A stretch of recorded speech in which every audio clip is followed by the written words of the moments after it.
In our first season with West Ham, we managed to take this club from relegation all the way to 7th in the Premier League. Now, this wasn't without its struggles. I mean, at one point, we had 0 wins in the Premier League. Our most talented player, Lucas Paqueta, got into a gambling addiction and we were forced to sell him. And if that wasn't enough, our new signings, Petrovic and Lenioro, who we spent millions on, got injured for almost half a season and ruined everything. Despite that, though, with players coming through the academy, signings like Castellanos, and of course, who can forget Jared Bowen hitting prime form? That was crazy, and Bowen with the finish. Nah, bro, lately Bowen has been locking in for us 8 goals in the Premier League. The West Ham board were actually in complete shock at the progress we've made because their expectations were to get top 12 in the Premier League. But instead, we managed to qualify for European football. Conference League, here we come. But you see, that has also resulted in a massive problem for us. Because last season, I had a meeting with Jared Bowen where I made him a promise that if we don't qualify for Europa League, I will let him leave. With 15 goals in the Premier League last season, Jared Bowen had a lot of interest. Man United were one club that really wanted to sign him.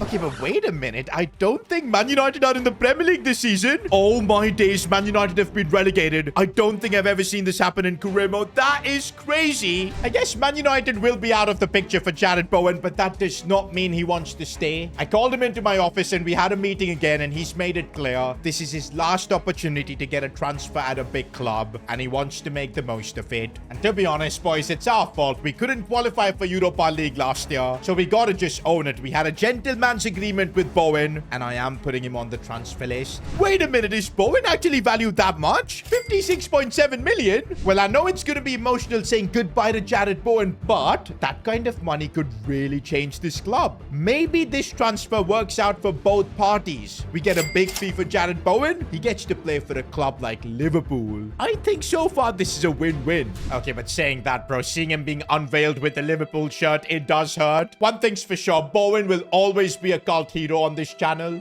I think it's now kind of obvious what we need to do in this transfer window to continue to compete. We need a big replacement for Jared Bowen. But first, though, I've got a meeting with the board to set the expectations for this season and also our transfer budget. Of course, last season we made the board really happy finishing 7th and also promoting 2 youth academy players in William Power and Reiko Chavez. This season, it looks like the board are giving me 2 options. So this is the first option I've got from the board. Our goal would be to finish top 8. I mean, I don't think that's so bad. But here's the catch. If we accept this, we'll not be getting any proceeds from the Jared Bowen sale. I mean, that way I can pretty much guarantee to keep my job here at West Ham. But I want to make progress, man. We'll still actually get a decent budget of 69 million, so we could still do good work with it. But this other option is way better. The board will expect us to finish top 4, though, Champions League football. And to match these ambitions, the board will give us the money from the Jared Bowen sale. We'll have 125 million to work with. But there's also another catch here. The board also expects us to sign a veteran who can move shirt sales. It is a bit frustrating, but I understand where the club's coming from. If we want to aim for like Champions League football, stuff like shirt sales also plays a part. And to be honest, I think we can figure something out that won't impact our performances. And you know what? I am taking the ambitious choice. Give me the money and let's aim for top 4.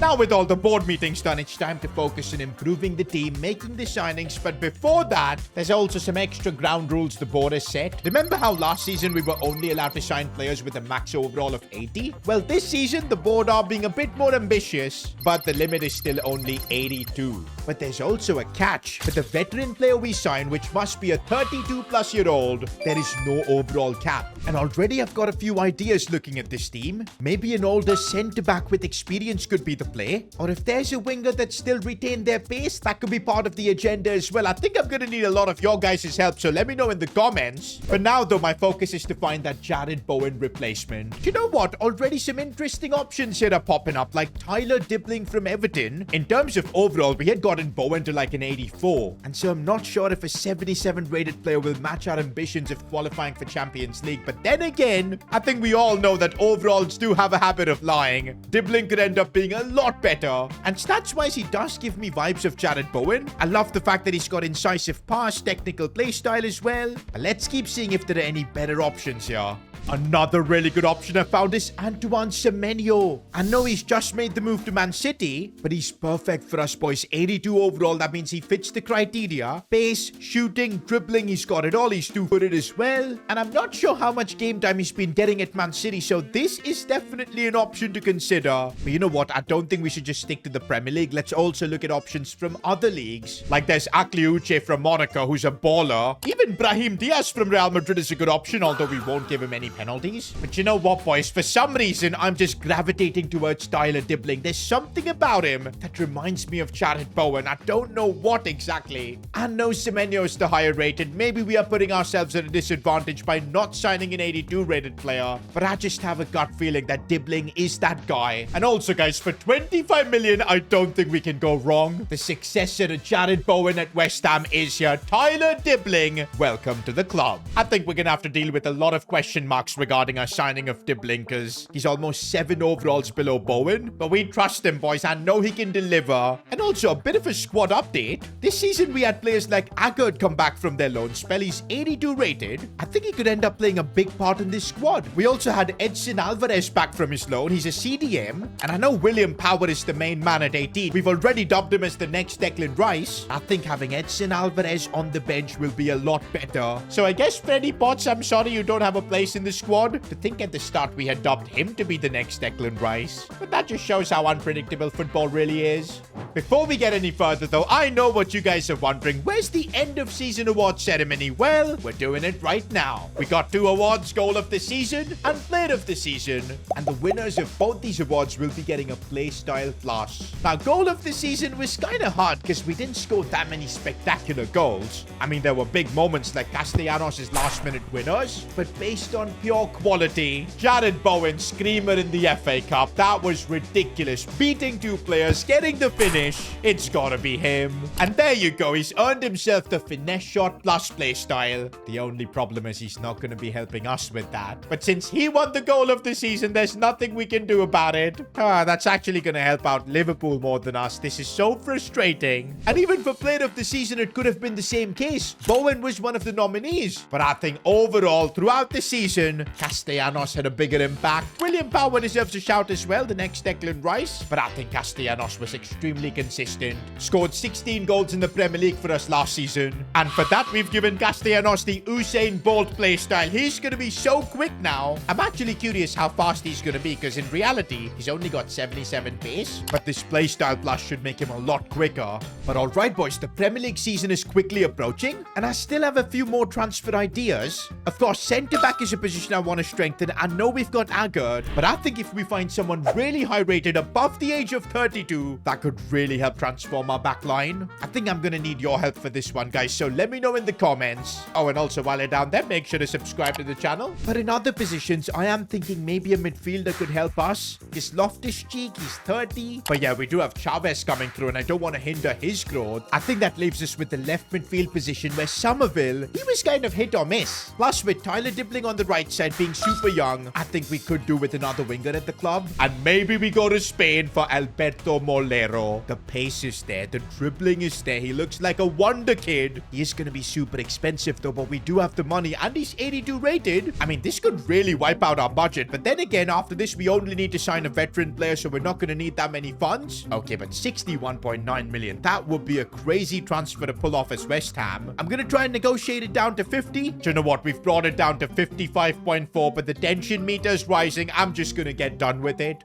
I do feel like we've just made a statement signing in the Premier League, bringing in a talent like Molero. I mean, I like the business we've done so far. Tyler Dibbling and Molero. Our attack this season should be a lot better. I'm really liking the look of this team right now. It's the most balanced I think it's ever been, and we've still got about 40 million to make a solid veteran signing. But wait a minute, we've got an unexpected event. The club has noticed that there's been severe damage to the training ground facilities, and it would cost 10 million to fix it. And looks like we've got two choices. We could avoid fixing reducing the training ground, which would lead to our player growth being reduced by 50%? Absolutely not. That's a non-negotiable. How are we going to grow players like William Power and Chavez? I think we're going to have to choose the option to spend the 10 million, fix up the training ground, and just like that, our budget's been reduced to 29 million. Brilliant. Thankfully, we do have a few players to sell like Freddie Potts here. And even Maxwell Cornet, who was back from his loan spell. I'll take the cheeky 3.75 mil. But for now, boys, a new Premier League season begins. And I think I really want to give Molero as well as Tyler Dibling their debuts. And even I want to see Agard in action. Let's bring him instead of Tordibo for this game. Okay, William Power can't be captain at 18.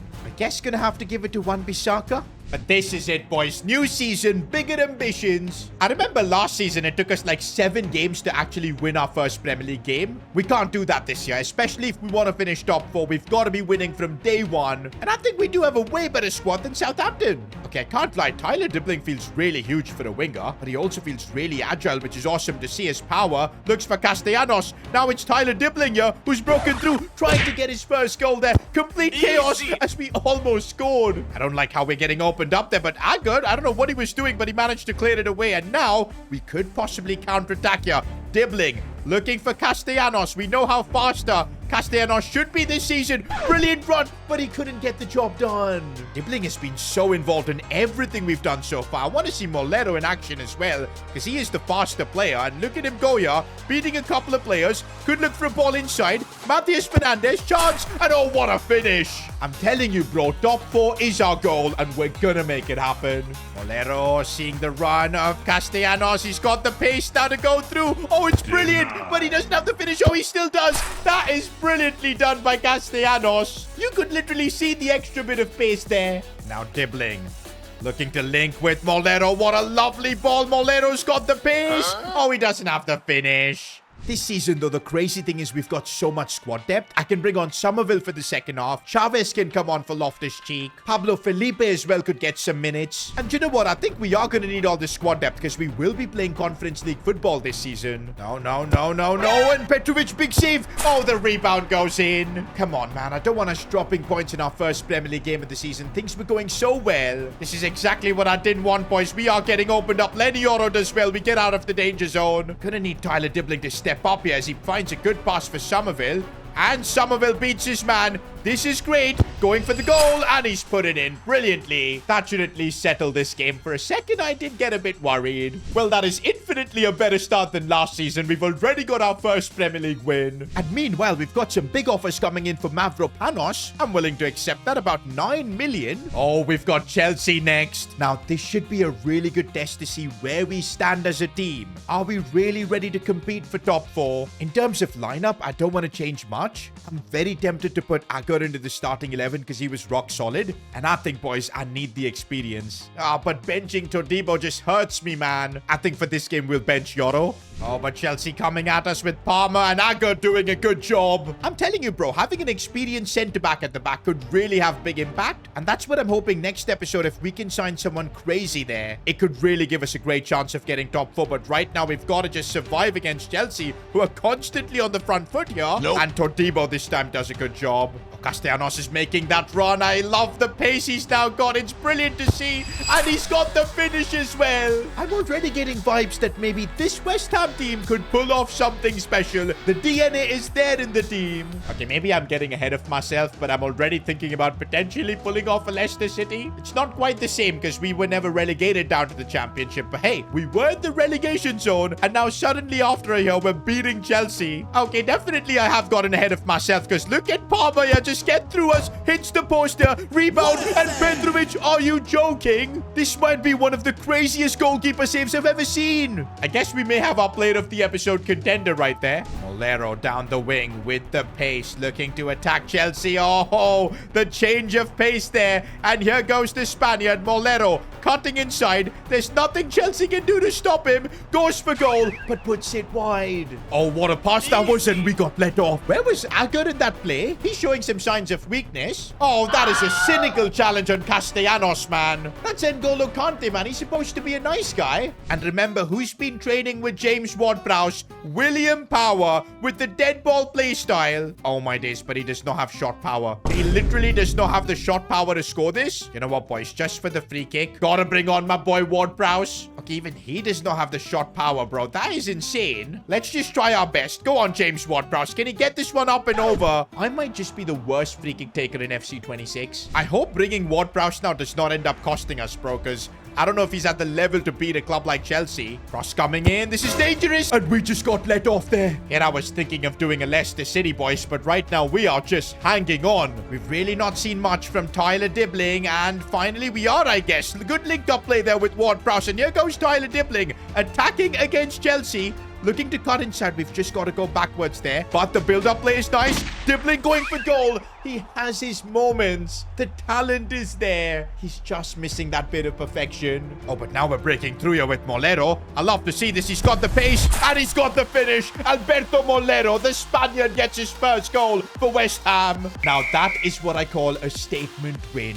We're playing Brighton next, and I do want to start rotating the squad a little bit, so we'll bring Chavez in, Somerville back into the lineup. But come on, guys, if we can now go 3 wins out of 3 in the Premier League, it would be massive. No. We got to defend this. It's awful defending with Petrovic. He keeps saving everything. Not gonna lie, boys, Brighton so far absolutely cooking us, and you know what? They deserve that goal. We're now gonna see what this West Ham team is truly made of. Let's see how we deal with this situation being a goal back. A few minutes later. So far, though, we are not dealing well with it. Petrovic is having to save us again and again. Okay, guys, we've literally got no answers to Brighton. We can't keep the ball. They're just playing through us like it's nothing. This is horrible. And that is why this season we've got squad depth. I'm going to bring on Molero. I need the pace of Adama Traore as well. Loftus-Cheek can come on for Chavez. And it's time to see what kind of impact these changes has. And already, we're just using it to get Adama Traore into space, looking for crossing options. Molero attacking it, but couldn't win the header. Molero, and I see space here for Adama Traore. We can find him now. What can he do? Adama trying to cross it in, but he couldn't find Castellanos. It's so evident now with the changes that we're a lot better, but time is running out. Can we find that big chance? That one moment. Loftus-Cheek going for goal, saved by the keeper. Okay, if he can win this header, yeah. He does. Castellanos turns, but that was awful. We're still fighting back, though. We are still fighting back. Castellanos waiting to go through. Oh, he's broken through. Castellanos, that's big. Molero on the rebound. Let's go. This West Ham team does not give up. And with the super subs now, we've got so much more firepower. And who would have thought, boys, that after 3 games, we would be top of the Premier League? If you guys can help me out with the veteran signing, we could end up doing something special. But also, I'm a bit worried because you guys could end up really hindering things with a crazy, unexpected event. But one thing's for sure, this West Ham project has been taken to the next level.